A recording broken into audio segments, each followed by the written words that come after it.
It's a historic moon landing, not only for human space exploration, but also for one local outdoor apparel company.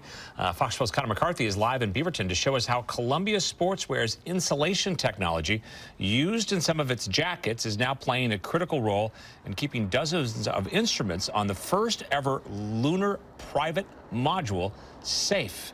And yeah, what an afternoon it was to see that lunar module, to see it land and to see the reaction there in the control room, Connor.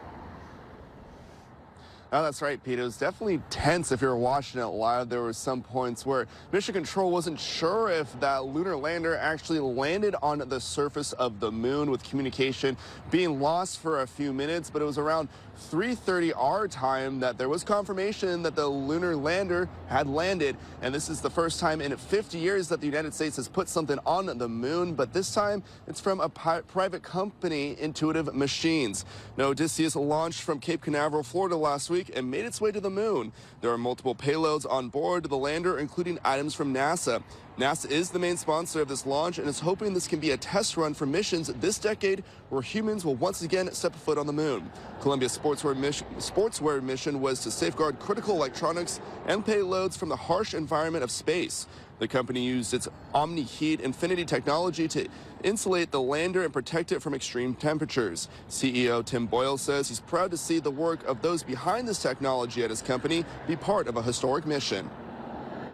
I remember the first lunar landing, and you know, it was just sitting in my little house in Selwood at the time, and you know, thinking that someday we'd be a part of it. It was just almost beyond the pale.